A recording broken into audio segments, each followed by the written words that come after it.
You get to be you.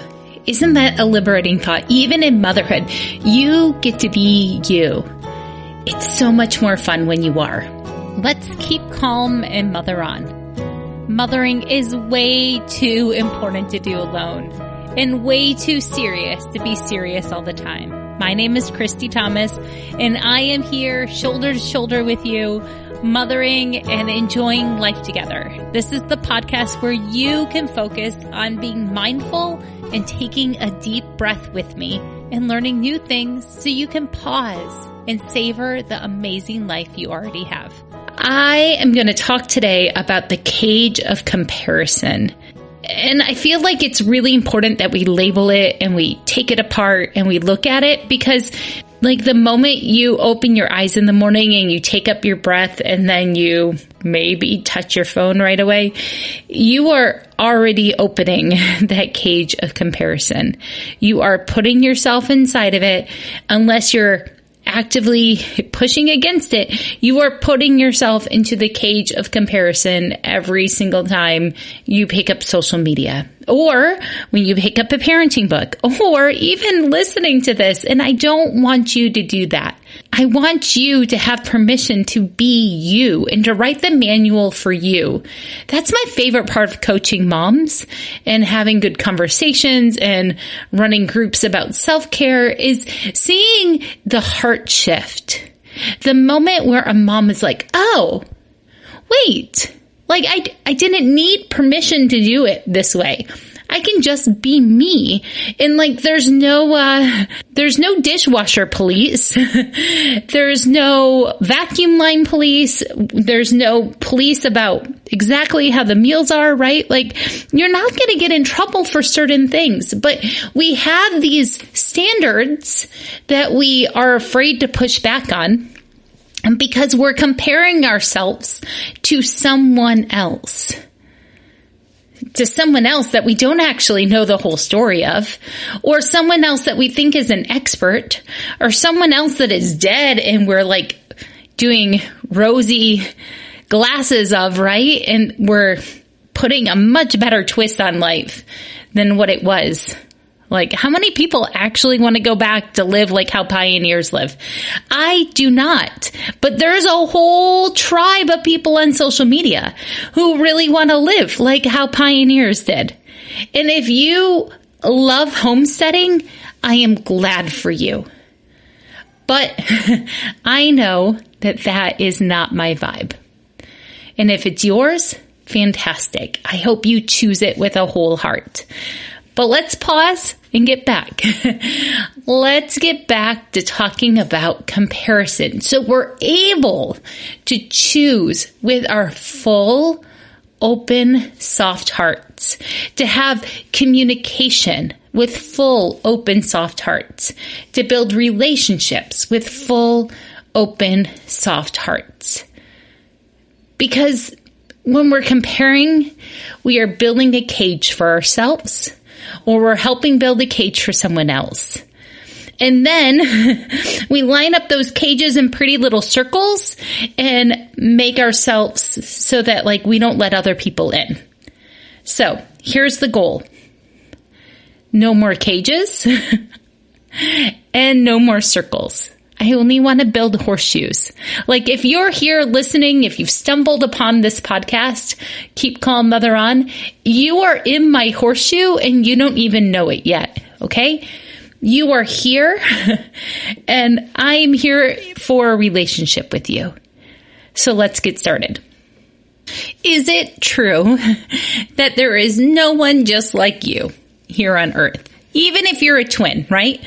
Like, you might be a twin, but there's no one, your twin is not exactly the same as you, because even if you share genetics all the way, 100% identical, you've had different life experiences, right? So there's no one else that's you here on earth.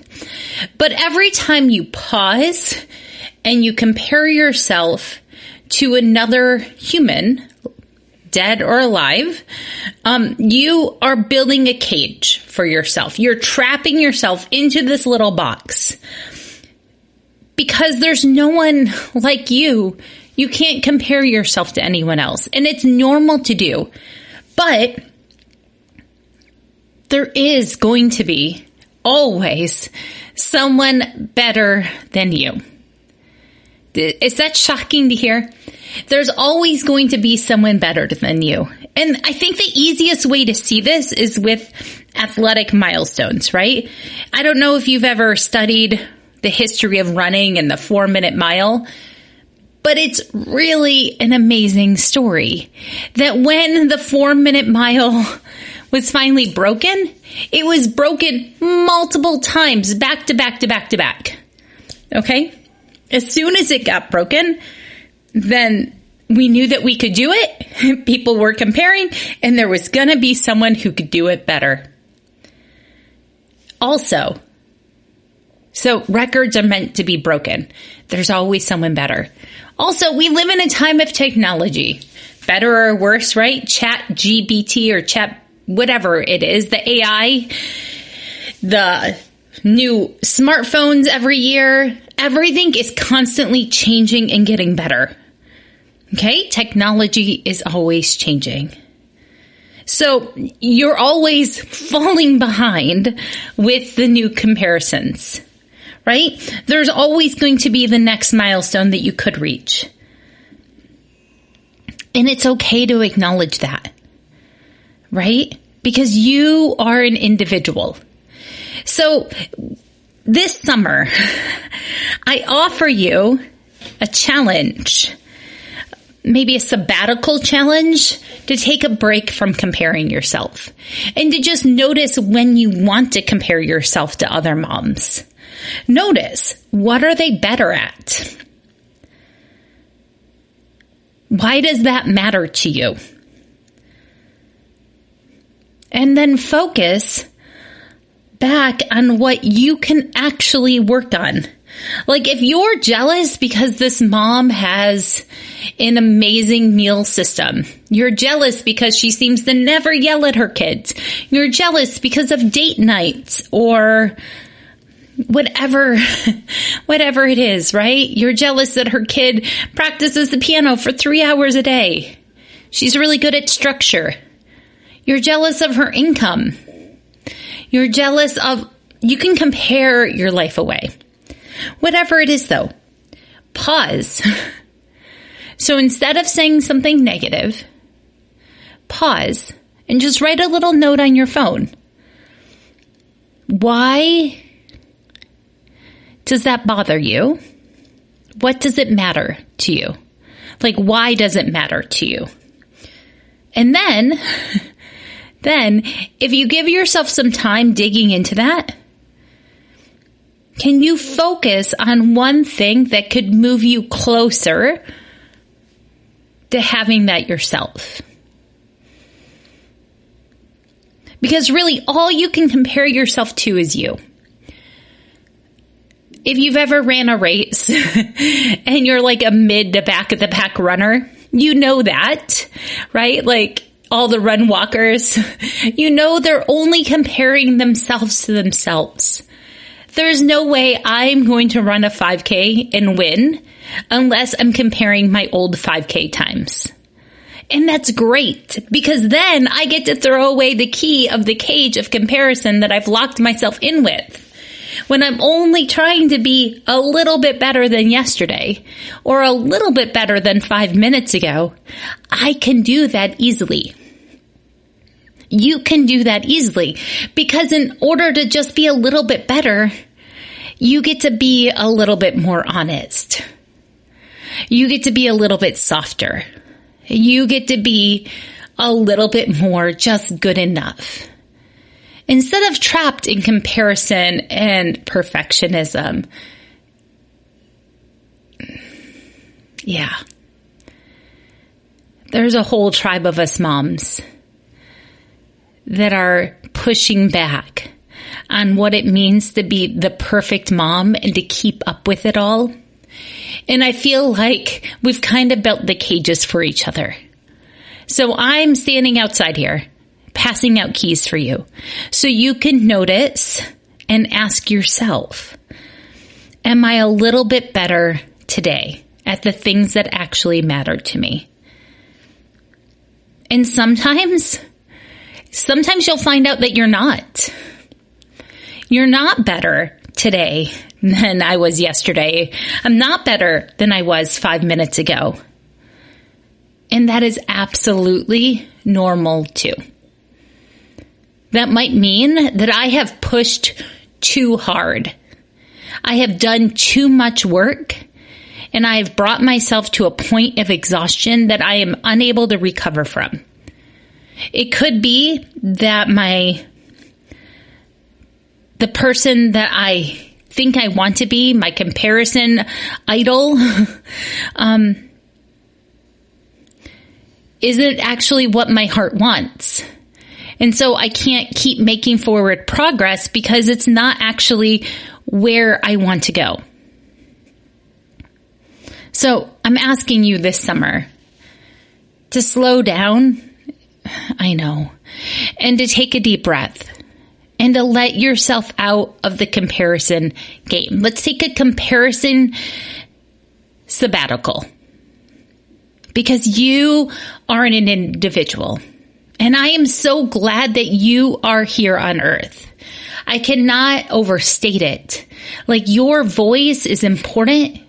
Please speak it when it shakes. Please share your stories. Please tell your kids your history when it's appropriate. Please be honest with yourself and decide where you're going. Unlock yourself from a cage of comparison. Let yourself be you. I think that as we hope to raise world changers, kids that turn into adults that are productive members of society, we really want people who feel at home in themselves. And if you need to take a moment with me, put your hand on your heart, notice your inhale, and then take the longest exhale that you can. Ready? And exhale. And let yourself say that you're so glad that you are here. Make a list of the dreams you want to have.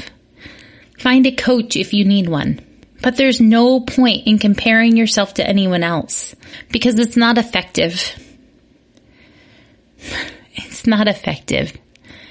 But it is an absolute delight. You bless us. You bless the whole world. You make the place better. You shine up the universe when you get to be you fully. And if that means that you need to leave social media for a little bit, if it means that you need to have more face-to-face time with people instead of online time, set your boundaries. We know that teens in social media are showing, according to all these reports, huge deficits in mental health. And I believe they are just the canary in the cave for us guys. So if you got your first smartphone back in 2009, you were pretty young too. So let's take a deep breath. Know that we've set ourselves up for a lot of hardships and that we can stop and make a choice because you can choose. And that's what I'm here to remind you for. That's how you keep calm and mother on, is you put your hand on your heart and you breathe, and then you ask what the next right choice is. And the next right choice is often the smallest thing you can think of. Text a friend, clear the sink, start a load of laundry, give your kids a hug, flirt with your partner, read a book of poems. But let yourself be you. We don't need you to compare yourself to other people because we don't need more of them. We need more of you. I'm glad you're here. The self-care for this episode is I want you to go outside and pick some flowers. And then I would like you to doodle them because painting is always self-care for my soul, or doodling or drawing. But I saw Elise Kripe did an episode on Instagram, a reel, and she did a shadow drawing of a flower where you hold the flower up through the sun and you trace underneath it the shadow and then you paint it. Try that. I'll link it in the show notes. I did it inside with like a flashlight, my phone light actually shining down on the flowers. It was fun. It's just fun. My kids were also painting at the table at the same time. Different things. Gather and paint. Use art supplies. Be creative. And then for family fun, play a game of hide and seek. Have you played hide and seek recently? I got to fly home and visit my nephew, and he's 3, and we started playing hide and seek at the playground after dinner, and instantly, like 3 other kids joined in as I was in the middle of counting because he had told me to count to 100, Aunt Christy. So I counted to 100, and then other kids were like, "Can I play too?" while I was counting. So play hide and seek, and bonus if it's at a playground and there are other kids. Okay? The more the merrier. I'm so glad you're here on Earth. Let's keep calm and mother on together. Share this episode with 3 people by texting it, and I will catch you on the flip side. I hope you're enjoying the Tuesday Thoughts all summer long. Bye, everyone. Have a good enough day.